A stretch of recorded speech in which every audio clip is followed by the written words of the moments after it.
Salve, salve, pessoal. Boa tarde, bom dia, boa tarde, boa noite. Bom dia para quem é de bom dia, boa tarde para quem é boa tarde, boa noite para quem é de boa noite. Aqui é o Thierry que está falando e hoje eu estou aqui com muito prazer, com muita honra, com muita alegria no Festival Para Além do Hip Hop. Convite aí especial do OK Mestre, do Mestre Vinão, parceiro nosso aí. E participar dessa mesa aqui, mediar essa mesa muito especial, né, que fala sobre o legado, sobre a ética e sobre a política pública no hip hop. Né? Então vamos primeiro destrinchar um pouco esses três termos, né? O que é um legado? Legado é uma herança, vamos dizer assim, né? O legado é uma parte da história deixada por uma pessoa para outra pessoa, né? Tem uma questão aí daquilo que a pessoa deixou na vida dela e deixou um legado para outra pessoa, né? Isso pode ser um objeto, pode ser uma história, pode ser uma música, pode ser uma história de uma vida. Né? E a política pública, né? A política pública é tudo aquilo que é ligado com o governo, né? As políticas, né? Pode ser política pública ou pode ser políticas públicas, vamos dizer assim, né? Todo tipo de atividade que é desenvolvida, referida pelos governos, né? A soma das atividades, né? Dos governos, né? E a ética, né? A ética é aquela palavrinha assim eu acho que é uma palavra-chave dentro desse conjunto aí, né, do nosso tema, que também é um conjunto de valores, né?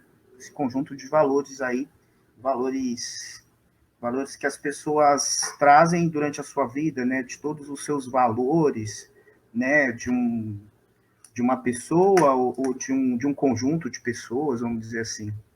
E hoje o nosso tema é esse, né? O legado, a ética e a política pública no hip hop. Né? Então, para começar, eu vou chamar um parceiro nosso, mas eu vou apresentar os dois, mas vou chamar primeiro um.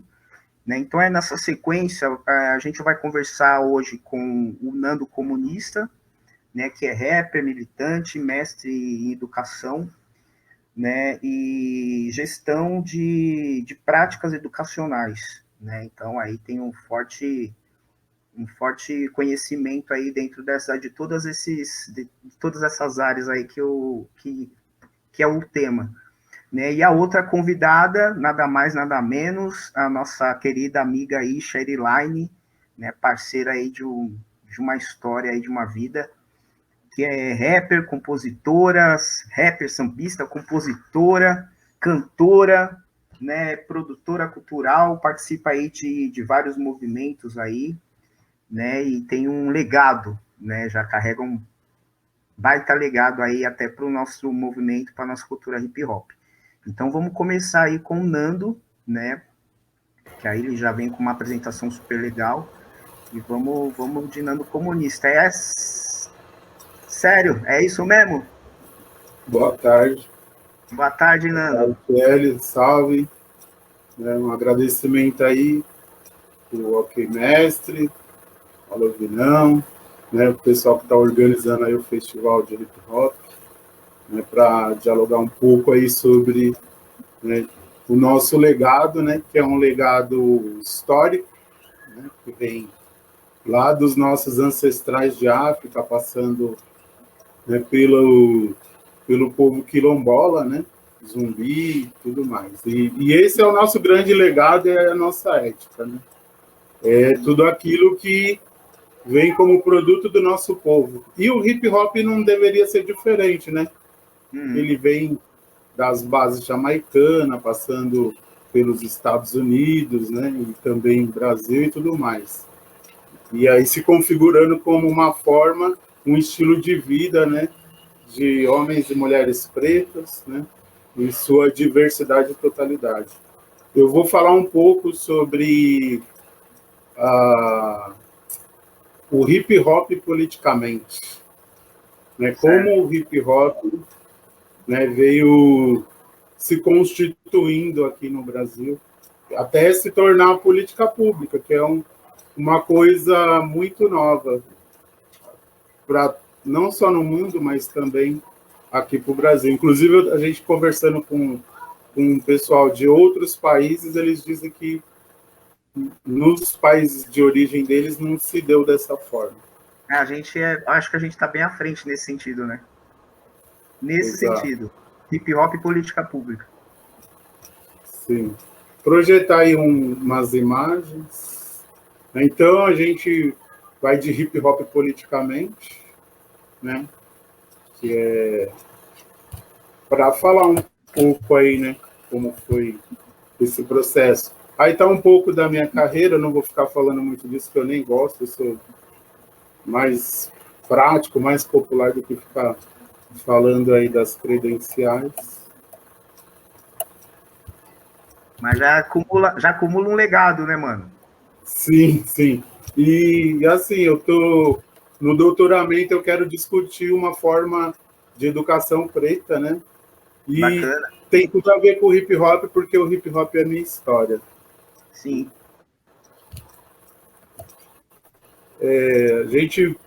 Antes a gente se organizava no fórum, que surge em 2005, né, pela Coordenadoria da Juventude, e a ideia era discutir políticas públicas. E a cada 15 dias, né, reunia os artistas do movimento hip hop, a militância, para se discutir o hip hop, né, e as políticas públicas na cidade de São Paulo, porque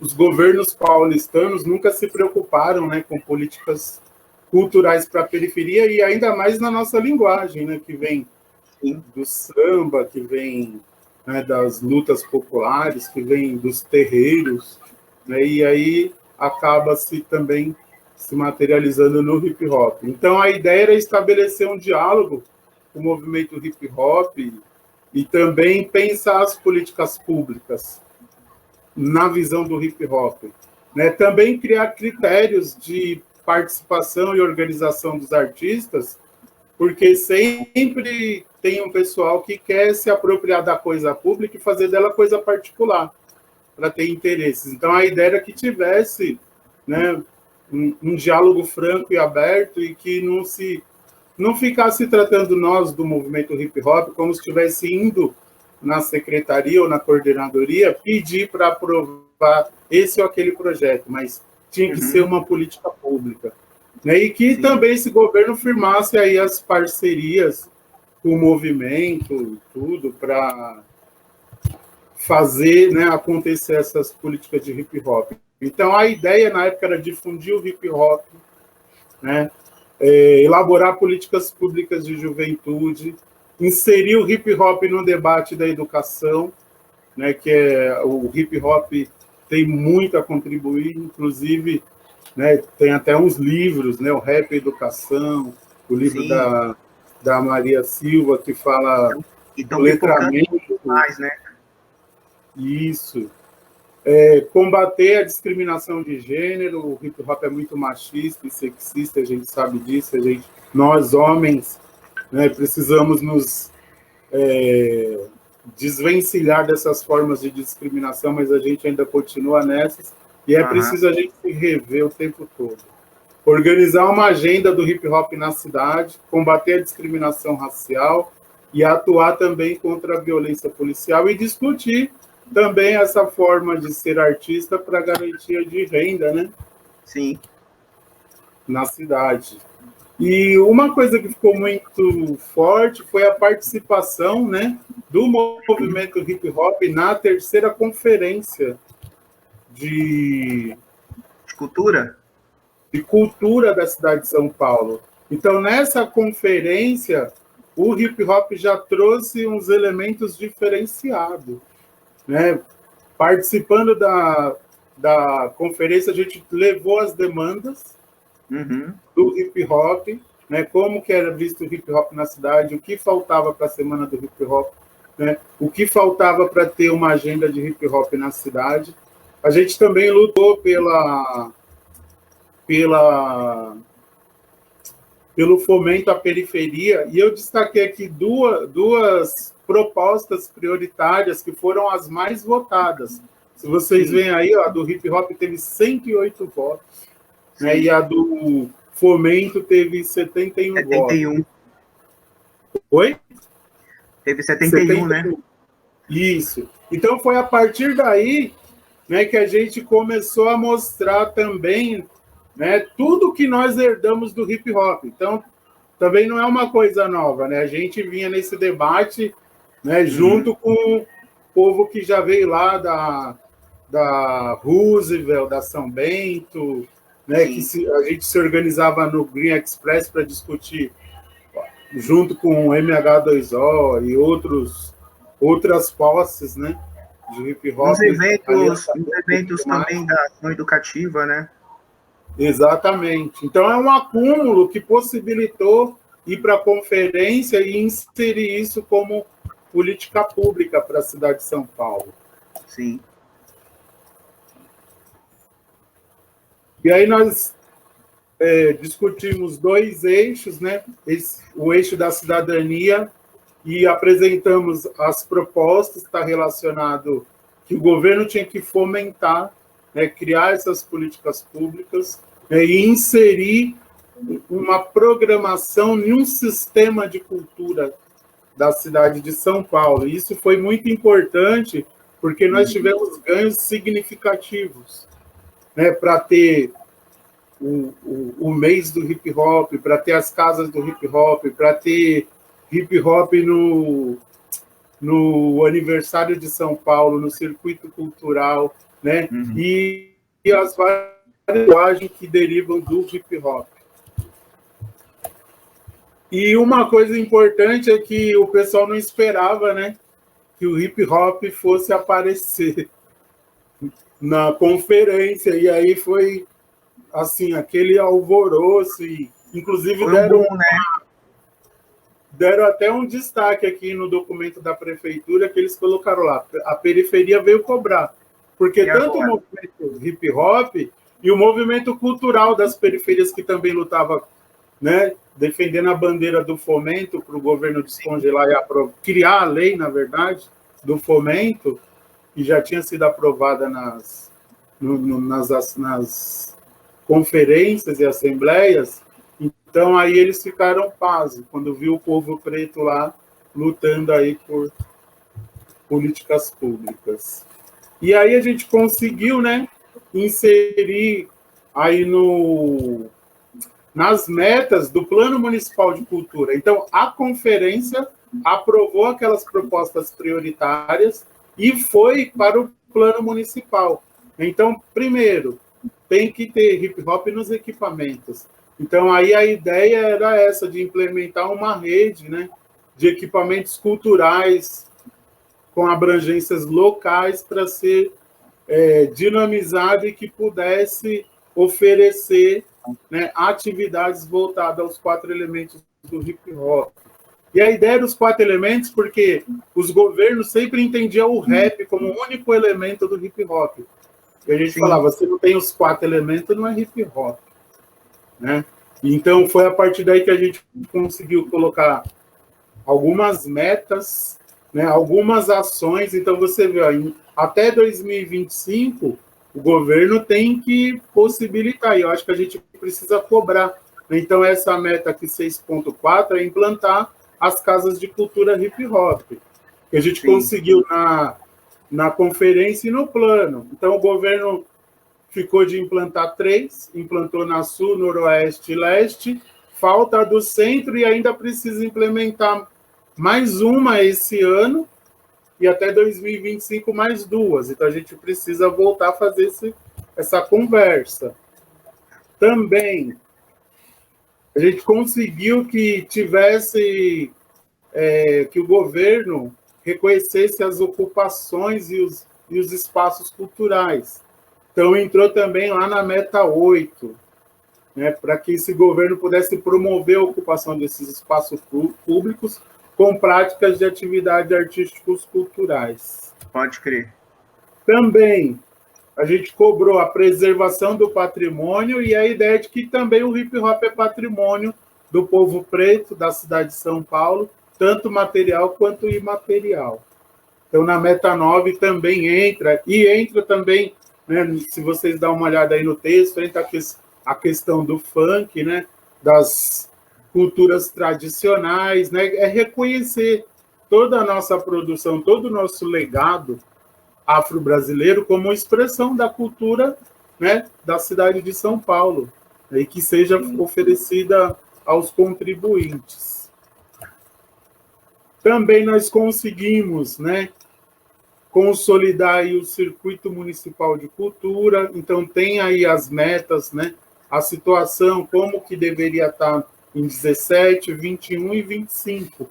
E sempre, né, introduzindo aí a questão, né, do mês do hip hop, as culturas de rua, a virada cultural, né, então a questão do mês da consciência negra, e a gente sempre amplia o debate, a gente não fica somente, né, na linguagem do hip hop. Sim.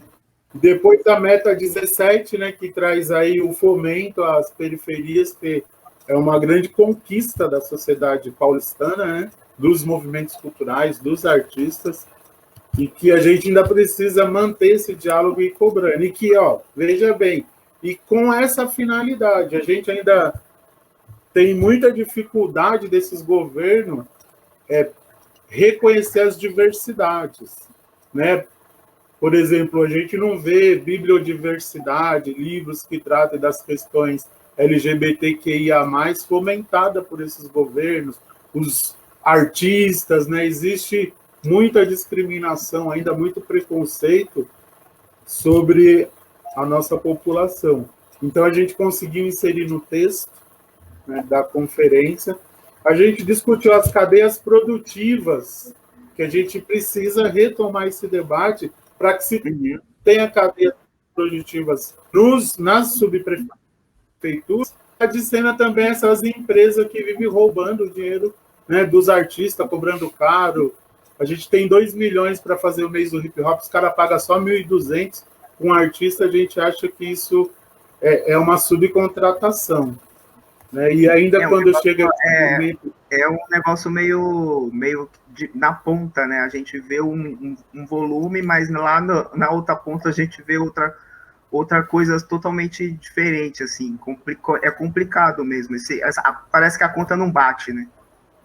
Exato. Sempre. Você tem 2 milhões e meio, paga 1.200 para um artista, você é louco. E a gente produz tudo sozinho, autônomo. A gente não tem equipe para produzir para nós. A gente produz, a gente arruma o equipamento, a gente faz tudo. E os caras sucatearam um pouco do mês porque o governo não dá mais nem estrutura para os artistas. O artista tem que levar tudo.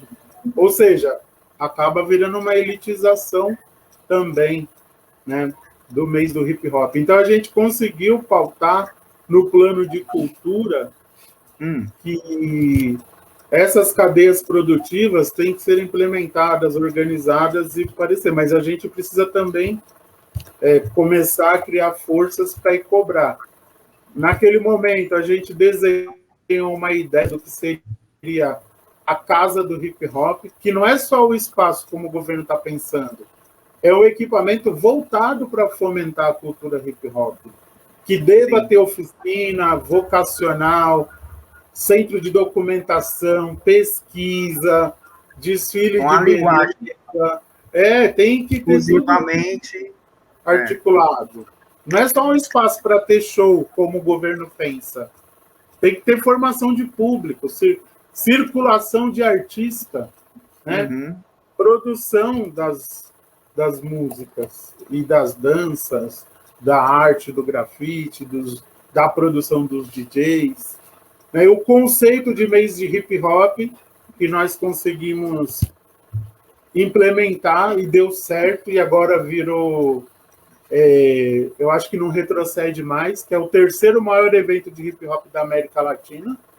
E o mês do hip hop, agora a gente apresentou uma proposta via gabinete da Juliana para virar mês do hip hop e inserir os dias do grafite, que é o 27, o dia do DJ, que é o dia 9, o dia do MC, que é o dia 1º, É porque todos os elementos, praticamente, eles estão sendo comemorados em março, né?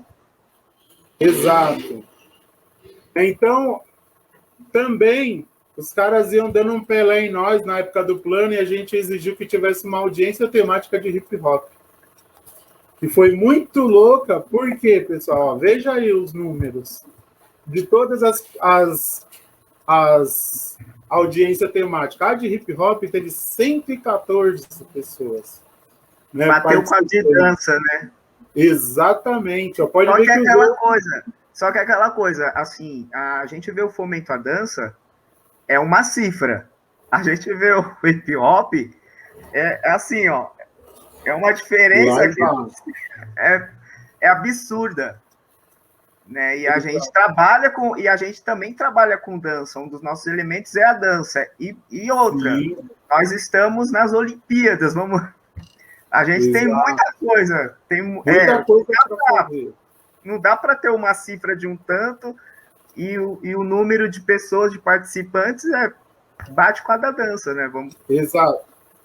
E o importante nessa audiência temática, nós tivemos um ganho muito importante, que é ter um cargo de assessor para políticas de hip hop vinculado ao gabinete do secretário, que hoje é ocupado pelo X. Certo. E isso é importante porque garante a articulação de tudo isso que nós pensamos de políticas públicas, né, de hip hop voltado para os moradores da cidade de São Paulo, e não mais enviesado com os amigos de quem o secretário acha, mas é que tem que estar à disposição para todo mundo. Né? E aí, falando aí das políticas de hip hop, ó, nós partimos da lei 13.934, que era a semana de hip hop, ela se tornou a Lei 14.485, né, que já está no calendário de eventos da cidade. Sim. A gente conseguiu desengavetar o Prêmio Sabotagem, que é a resolução número 2, e que não está acontecendo por conta da pandemia. A gente inseriu o dia do DJ, o dia do break, né, a manutenção do dia do grafite, e o que mais? Dotação orçamentária. Então, todo ano a gente vai na Câmara Municipal, participa da lei de diretriz orçamentária, do que é prioridade para a cidade. A gente insere o hip hop lá na conversa nas comissões, nas brigas com os vereadores, e consegue o orçamento para o mês do hip hop, para o território de hip hop e outras políticas que a gente acha que é importante. Então, já tem um dinheiro próprio. Então, não precisa ficar falando, eu vou dar 50 mil porque não tem dinheiro. Não. Todo ano a gente vai lá, a secretaria propõe 1 milhão, 1,5 milhão, a gente chega e propõe 2 milhões, 3 milhões e é aprovado. Esse ano foi 2,5 milhões.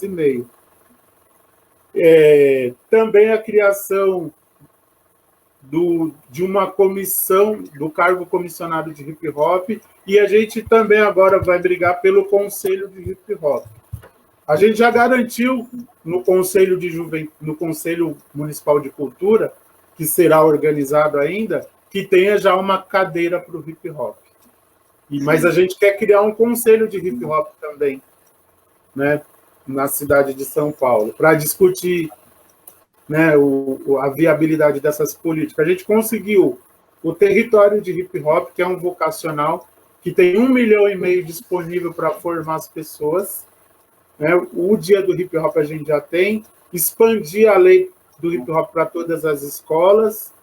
A gente também quer a incorporação na programação da Secretaria Municipal de todos os elementos do hip hop e que tem atividades de hip hop, né, nos equipamentos da cidade, que se construa as 5 casas de hip hop que o governo está pendente.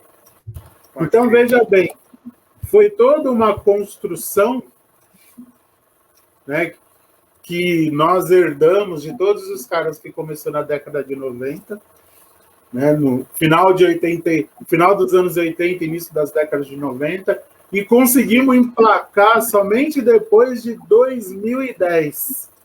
Veja quanto tempo a gente veio lutando, né, para que governos brancos racistas possam implementar as políticas públicas de hip hop. Né? E aí a gente contribui para isso, a história nossa, e eu acho que a gente agora, Tchelle, a gente precisa monitorar o cumprimento dessas ações, porque senão fica para os colegas do assessor. Senão ninguém faz nada, filho. Se não ficar em cima, não acontece. Sucateio e tudo mais. Então, era o que eu queria trazer hoje aqui para apresentar no Festival do Hip Hop, e é importante que o hip hop tomou essa dimensão. Então, não é mais o projeto do amigo do vereador, é uma política pública que tem que acontecer todos os anos, e tem orçamento para isso. Agora, eu acho que a gente precisa se organizar, se unir mais.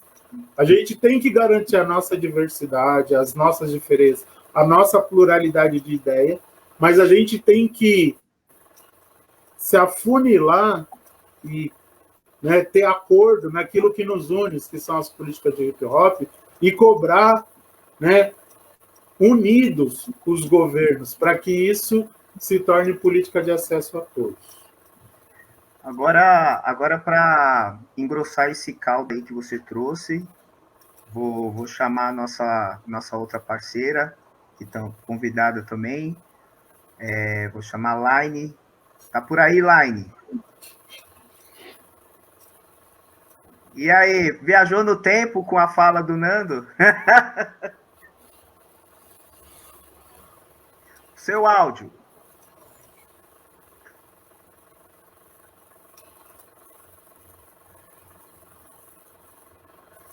Tava no mute. E aí, agora sim. Não, então, estava aqui ouvindo o Nando e lembrando de vários movimentos que ele deixou de falar, mas que eu vou falar. Para complementar aí já complementa. Bom, eu sou a Sheryline, Tchelle já me apresentou um pouco. Esse ano estou fazendo aí 35 anos nessa cultura, que eu escolhi, mas eu acho que ela também me escolheu, né? Enfim. E aí, para falar de legado, é olhar lá atrás, né? De quando eu comecei e os primeiros passos a olhar para a política, porque a política sempre foi uma negação, né? Para a gente que faz cultura, porque a gente não entendia de fato o que era política. A gente não sabia que a gente já estava fazendo política. Aí chegaram as mulheres mega politizadas e disseram para a gente: vocês estão fazendo política. E a gente não faz isso. Né? E estas mulheres eram do GLE10, Instituto da Mulher Negra. Lá foi o primeiro lugar que a gente começou a ter contato com a política e começou a aprender sobre política, mas não abraçar a política.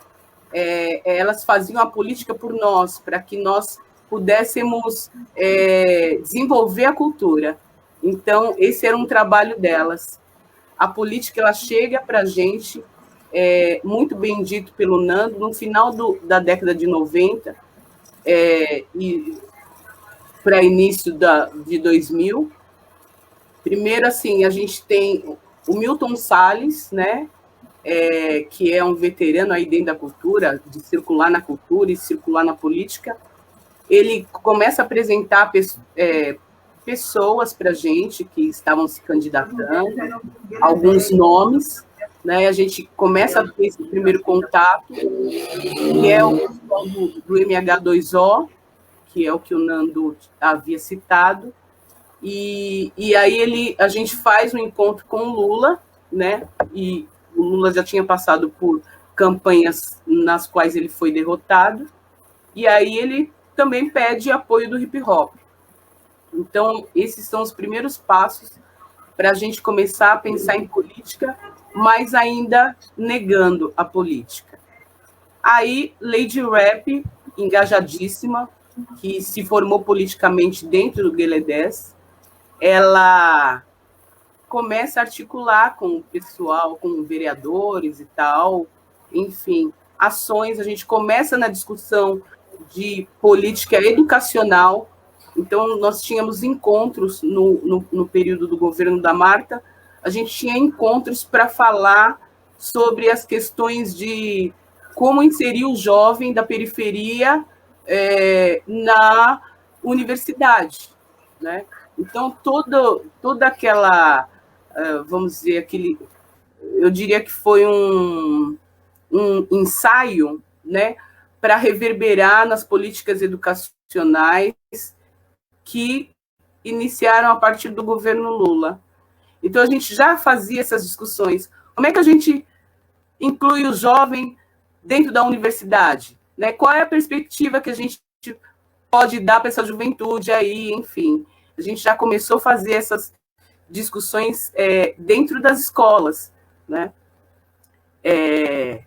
E a formação de público também, ela se deu dentro das escolas no meio da década de 90, muito por conta de um projeto chamado Repensando a Educação, professor Walter Almeida, que fez esse grande trabalho de formação de público. Então, a nossa formação de público da cultura hip-hop, ela se deu muito dentro da escola, levando o hip-hop para dentro da escola. E, para além disso, haviam ações feitas dentro da escola nos anos 90. Então, Força Ativa fazia a festa do sorvete para a criançada.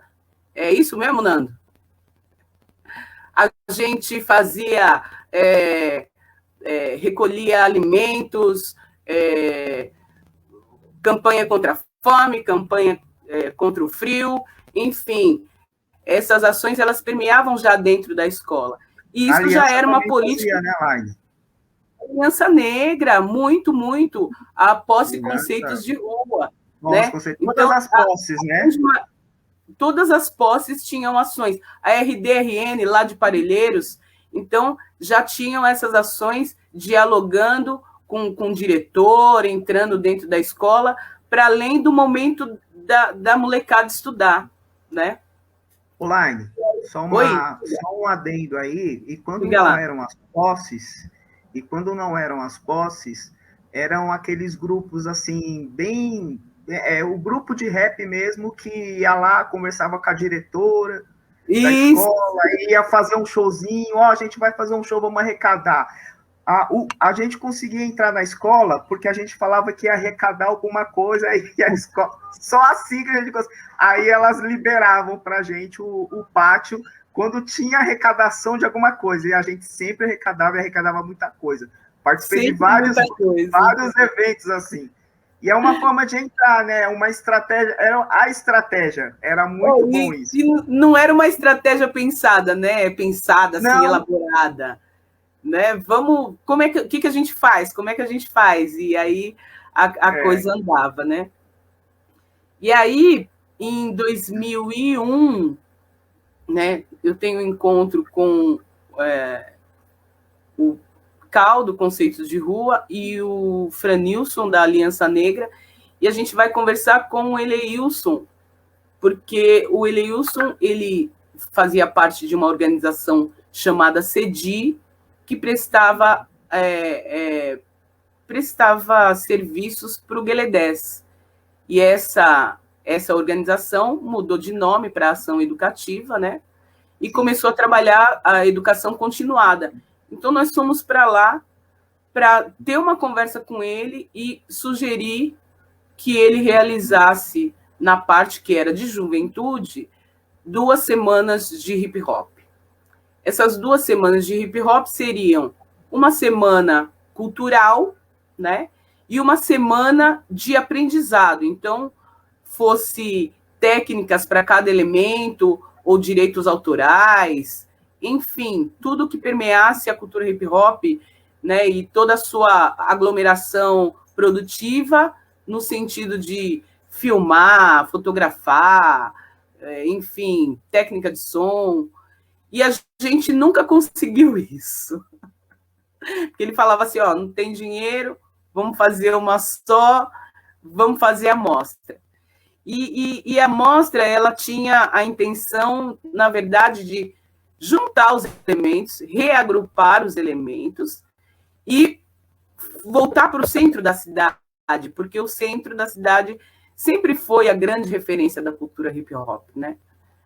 Enfim, a gente conseguiu uma semana, então vamos abraçar essa uma semana e aí chamar todas as posses e coletivos para compor, né, para que fosse o mais democrático possível, para que acontecesse aquelas mostras da cultura hip hop.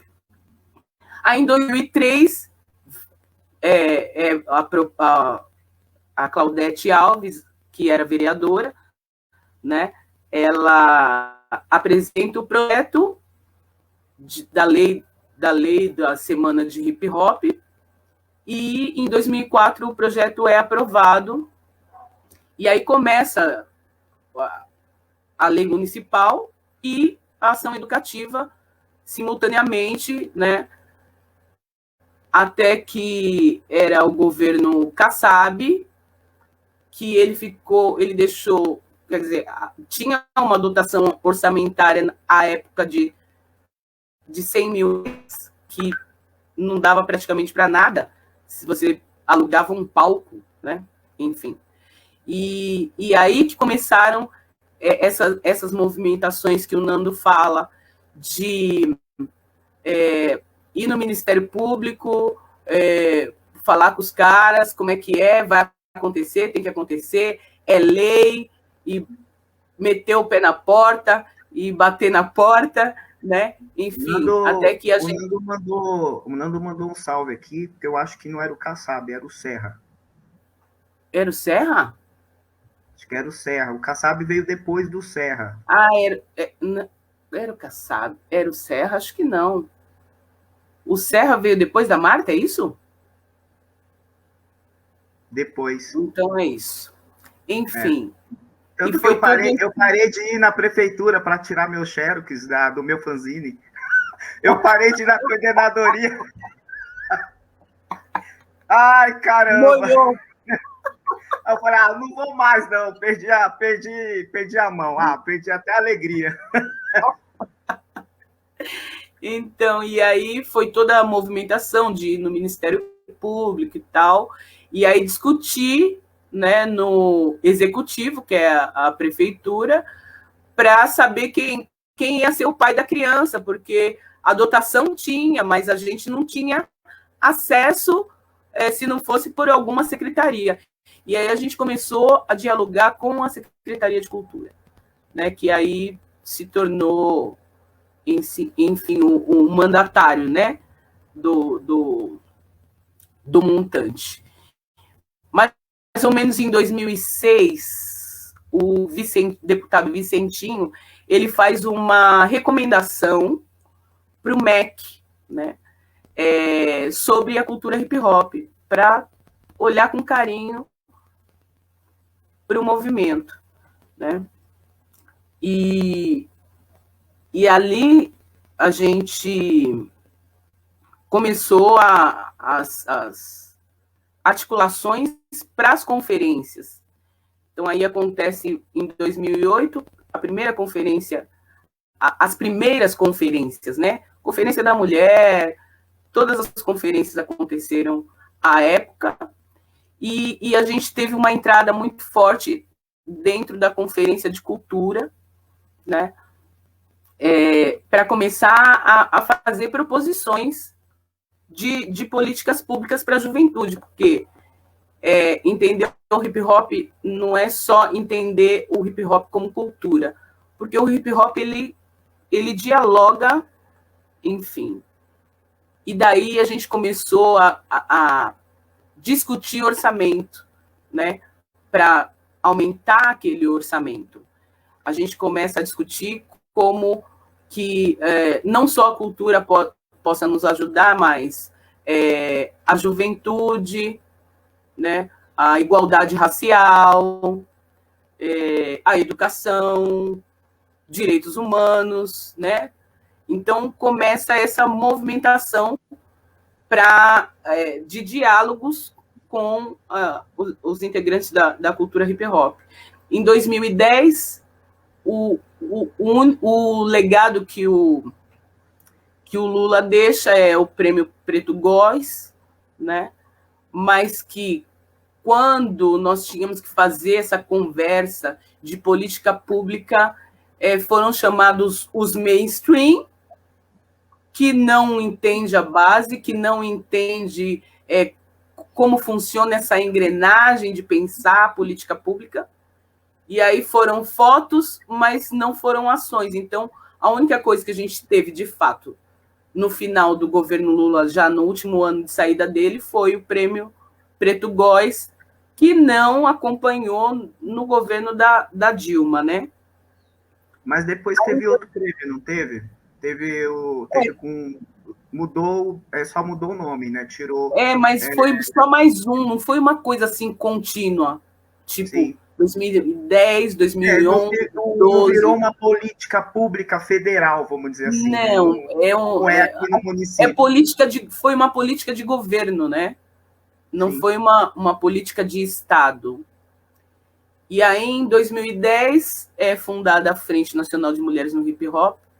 E aí, o quão importante é falar isso é porque nós conseguimos gerar um documento que foi uma carta de intenções. Esse documento foi um documento propositivo e ele alimentou as conferências seguintes, né? As conferências de cultura, de educação, de igualdade racial. Então, foi um documento que ele rodou, né, as áreas de diálogo da cultura hip hop, e ele propôs, já propondo, e aí, assim, acho que a primeira coisa que era uma discussão, que tem se arrastado nos últimos anos, eram as casas de hip hop, né? Então, a princípio pensava assim, uma casa, e aí depois a gente foi amadurecendo para pensar em atender o município, as regiões do município, porque por São Paulo ser tão grande, tão extensa, e enfim, das ações da cultura hip hop. E dentro das conferências, nós conseguimos começar a propor. Então, ela ia e passando de instância, né, municipal, estadual, federal, e aí alguns outros municípios do Brasil, enfim. Começaram a acompanhar a captar também, né? Então, e aí eles pegavam a nossa lei como base, referência, para ver como cabia no seu município. Até o Nando falou, e é real mesmo, porque em nenhum lugar do mundo existe políticas públicas para o hip hop, né? Nem nos Estados Unidos. Vários amigos e amigas de outros países, assim, eles comentam, falei, vocês têm uma coisa, vocês conseguiram uma coisa que em nenhum outro país existe. Né? Impensável. Impensável. Porque a leitura é que o governo é contra eles, né? Porque eles atacam o sistema. Mas aí, quando a gente começou a propor, também tinha o pensamento, tudo bem, a gente ataca o sistema. Beleza. Uma peça de teatro, enfim, uma história que vai se reverberar numa peça, ela também pode atacar o sistema. Sim. E o teatro é o que tem mais fomento. O teatro, a dança e o cinema.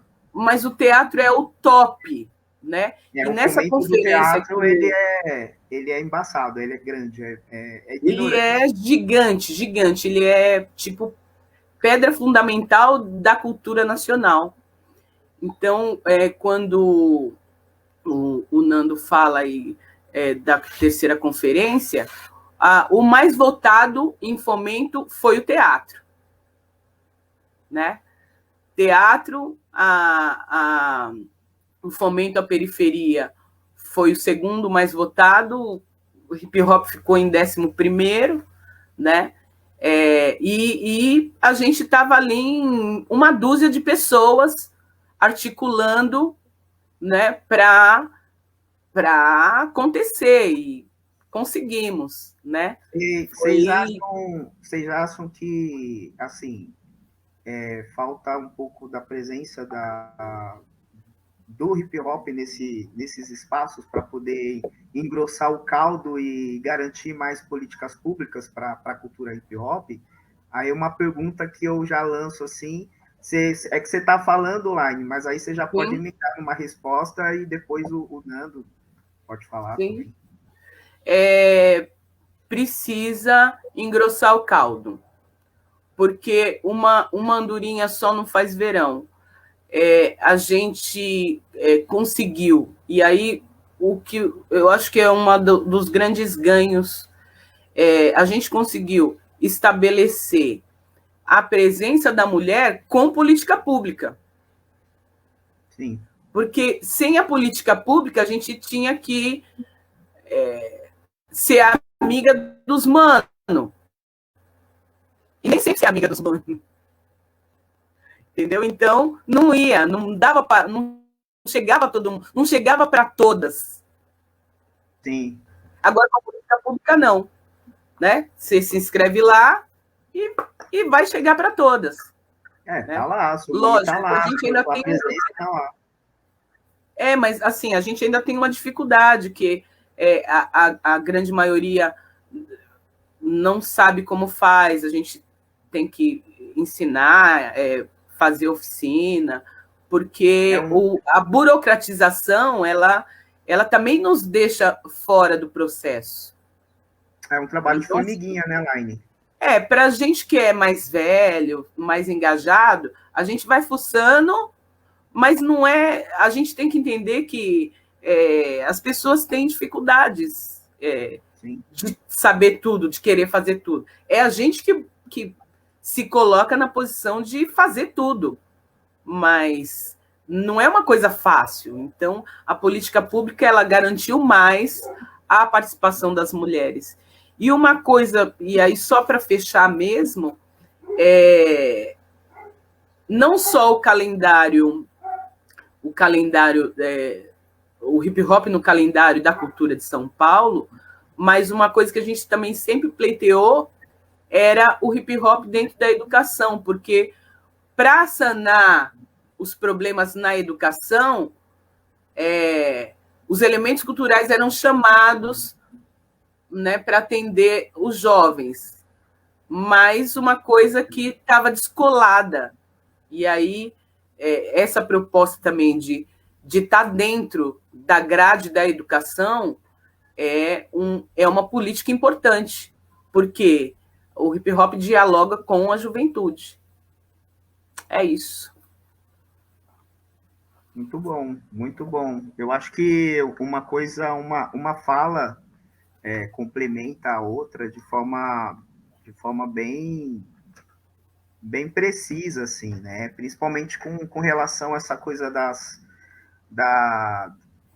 dos momentos, né? Dos anos que vão se passando, assim, né? E dessas experiências, assim. Eu acho importantíssimo, assim, que nós três estivemos participando desses espaços, né? Às vezes a gente se via, às vezes a gente não se via, às vezes a gente via o circo pegar fogo, às vezes via pancadaria, cadeira voando, mas para um bem comum, né? Que é a gente ver alguns resultados hoje positivos, assim. E eu acho que, assim, apesar da nossa correria de 10 anos atrás, 15 anos atrás, eu acho que a gente estamos colhendo frutos importantes, assim. Mas a gente precisa de mais, né, gente? Porque, por exemplo, aí é uma provocação que eu vou lançar para vocês agora e para vocês me ajudarem aí nesse processo. O Nando falou sobre essa cadeira que nós temos na secretaria. Eu acho que, assim, vocês não achariam que seria importante ser uma cadeira de cada elemento nessa secretaria? O que vocês têm a dizer?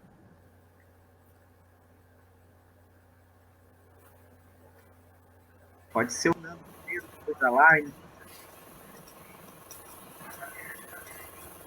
Inicia. Bom, eu acho que uma cadeira, né, para um membro de um movimento plural, né, é muito pouco. E eu acho que a gente precisa brigar para que se tenha, né, não só uma cadeira, umas 8 cadeiras, ou até mais, né, e com pessoas ocupando a cadeira com uma certa diversidade, porque sempre é o macho que está ali, né, no controle e que está, às vezes, até fechado com os brancos do governo. E esses governos têm feito uma política de manipulação, entendeu? São governos brancos conservadores e põem pessoas pretas para dialogar com nós, para gerar as discórdias, os problemas, né? E aí o processo fica brecado e os caras não querem mais debater e nada, porque a gente, pelo menos quem está no governo, não tem muita experiência e vivências democráticas como nós, que começamos nas ruas, né, mano? Então, a gente acha que é muito pouco mesmo. A gente precisa criar mecanismo de participação popular, né, que tenha um contingente expressivo do que é um movimento, do que são os movimentos, para ocupar. É como um parlamento, né? Quem é eleito com tantos votos, né, tem a maior parte das cadeiras, né? Então, acho que a gente precisa fortalecer a democracia participativa a partir desses viés.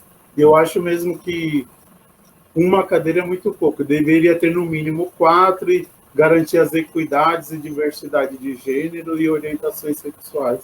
Também, e que o macho, né, os homens, né, comecem a se tocar e sair da cena e que outras pessoas possam a cena com uma cabeça mais voltada para o público e não voltada para o seu próprio umbigo. Porque, às vezes, acaba as políticas sendo muito machistas, né? E sexistas e também né? Transfóbicas, lesbofóbicas, né? Homofóbicas. A gente precisa garantir o máximo de diversidade. Bom, eu concordo com o Nando e digo mais, assim, só dá para uma pessoa, de fato, representar se ela conseguir olhar para a cultura como um todo. Se ela não conseguir, ela não pode, né? E aí essa foi uma discussão durante um bom tempo, que era, bom, primeiro, conseguir cadeiras municipais, estaduais e federais. Nós conseguimos municipal, conseguimos estadual, conseguimos federal. Não deu continuidade no federal porque o governo mudou. Mas parou tudo quanto era conselho, Laine. Oi? Caiu. Tudo quanto era conselho.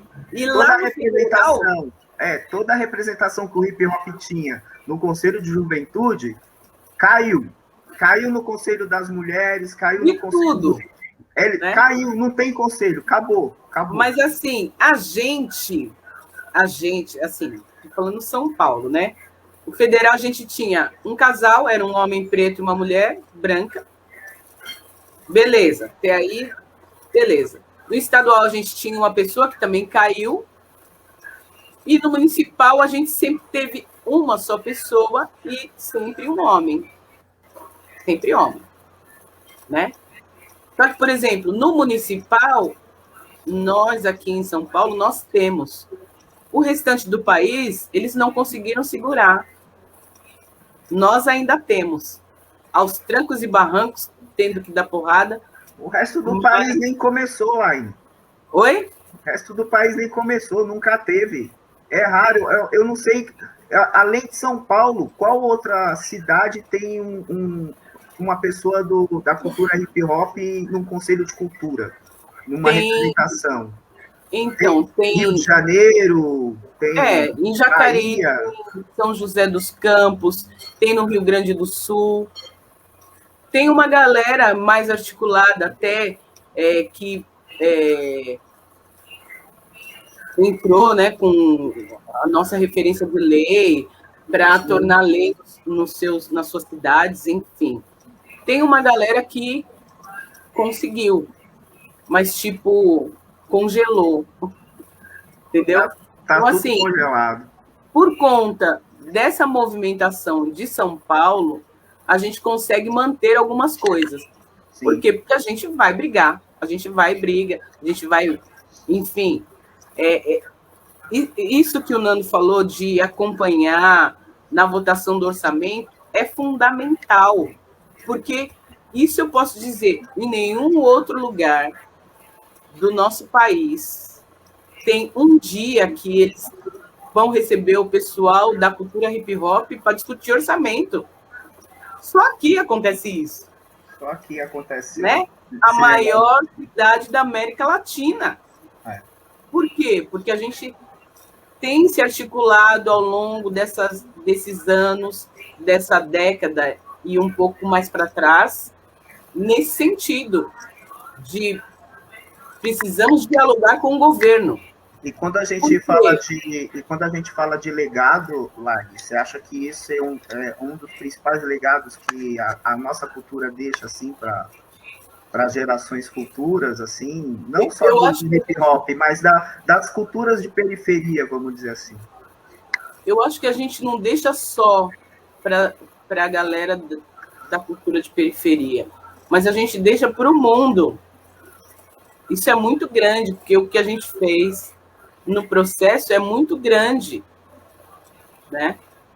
Eu diria até que nem eu estava conversando com a Renata Prado, por exemplo, ela é da Frente Nacional do Funk.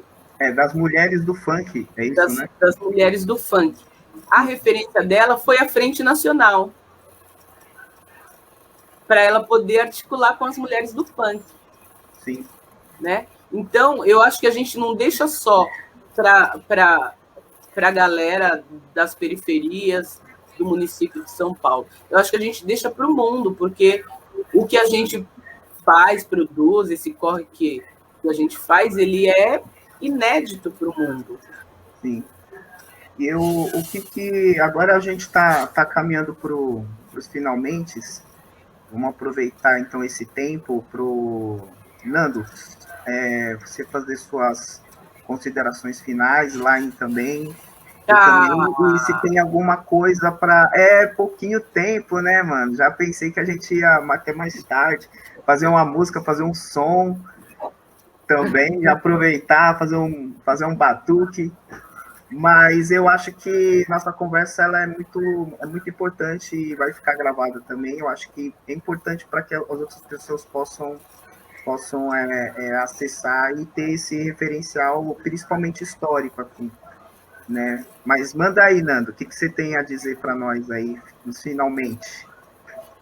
É dizer da importância, né, de Aqualtune, Acotirene, Benguela, né, a Cotirene e tantas outras que organizaram a luta quilombola, e que essa forma de organização quilombola, né, que transcende essa ideia de democracia branca, né, ela foi materializada pelas posses, né, no início dos anos 90, final dos anos 80 e início dos anos 90. E isso possibilitou organizações juvenis transversais e que passou a combater e lutar contra o sistema e fazendo as denúncias, mas também dialogando com os representantes, mesmo sendo eles da supremacia branca. E nós conseguimos, né, fazer com que parte da luta dos nossos trás, do movimento negro unificado e várias organizações que combatem o racismo, pudessem materializar em ações, né, artístico-culturais e que fizesse um governo bandeirante municipal implementá-las nas periferias. Então, nós tivemos um ganho em termos de política pública muito boa, porque não é política de governo, é política de Estado. E sendo política de Estado por lei, a gente pode sempre estar fazendo o monitoramento, se organizando, lutando para garantir e melhorar. E para isso a gente tem que ir na Câmara de Vereadores fazer o debate, ir na Defensoria Pública, no Ministério Público, ir nas secretarias do governo e fazer as articulações para que aconteça. Agora, nós do movimento hip hop precisamos nos unir, nos organizar para garantir que seja horizontal e que caibam, né, que sejam todos co-participantes dessas políticas públicas culturais da cidade de São Paulo, e aí até chegando em escala aí, como a Laine aí já falou um pouco. Então essa é a minha mensagem aí, e agradecer poder estar aprendendo com vocês e poder também compartilhar um pouco das nossas vivências e experiências aí a partir dessa atividade fantástica. É isso aí, Nando. Fala aí, Laine. Bom, pegando o gancho do Nando, acho que primeiro precisa mudar de edital, a palavra edital, para é de todos. Quando mudar isso, eu acho que não vai dar para não pensar de forma democrática. Mas eu queria falar uma coisa que foi muito importante nesse processo, que em 2013 eu fui para Brasília dar uma aula sobre o que era a cultura hip hop. Fui chamada pelo Romário, enfim, do mandato dele. E aí... Por conta daquela lei lá, né? Não foi só eu, foram várias pessoas, blá, blá, blá. É necessário, foi necessário. Aí, no ano seguinte, ele apresentou uma lei que engessava totalmente a cultura hip hop. Então... Ele não aprendeu nada com a sua aula? Nada. Um jovem de 14 anos, ele não podia praticar, porque só pode praticar Você foi a partir de 16. Né? Então, aí eu fui chamada, a responsa, e falei, tô aí, né? E aí eu disse, olha, eu fui lá dar uma aula. O que ele fez é problema dele.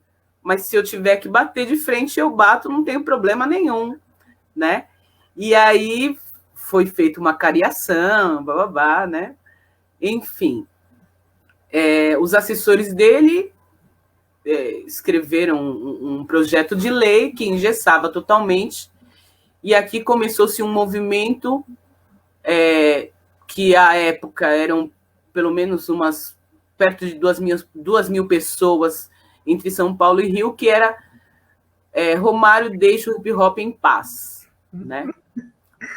E ali tinham outras 2 leis, porque assim, quando você faz uma propositura de lei de uma temática, se outra pessoa faz, vai juntando e vai juntando, e graças à nossa articulação política não foi para frente. Então nós tivemos que dialogar com um deputado ali, deputado aqui, fala com o senador tal, não sei o quê, para falar assim, olha, essa lei não pode passar, isso não é hip hop, né? E aí a importância de nós ficarmos vigilantes, né? Acompanhando, assim como o Nando falou, a gente precisa acompanhar, mas a gente precisa ficar vigilante no que está sendo feito. E eu sei que aquilo era um desdobramento para uma tal universidade de hip hop, porque só aqui no Brasil seria possível ter uma universidade de hip hop, porque eles olham para a gente e eles falam, vocês fazem o hip hop de raiz, né? São eles que falam que nós fazemos o hip hop de raiz. Enfim, então a gente precisa ficar vigilante para essa cultura, vigilante para as pessoas que se dizem dessa cultura. Nós precisamos, né? Por quê? Porque a gente tem um compromisso, né? Não é só um entretenimento pelo entretenimento. A gente tem um compromisso que aí as pessoas têm que se colocar, entendeu? saber o que diz, quando ela disser que representa a cultura hip hop. É isso, quero agradecer, que eu não agradeci no começo, né? Vinão, querido, a toda a equipe de produção, Tiele, saudade, Nando, saudade, quanto tempo. E é isso, gente. Vamos continuar formando, informando e transmitindo conhecimento para não morrer. E principalmente não morrer na mão de pessoas estranhas. E nem desconhecido também. Eu quero morrer na mão de ninguém, mano.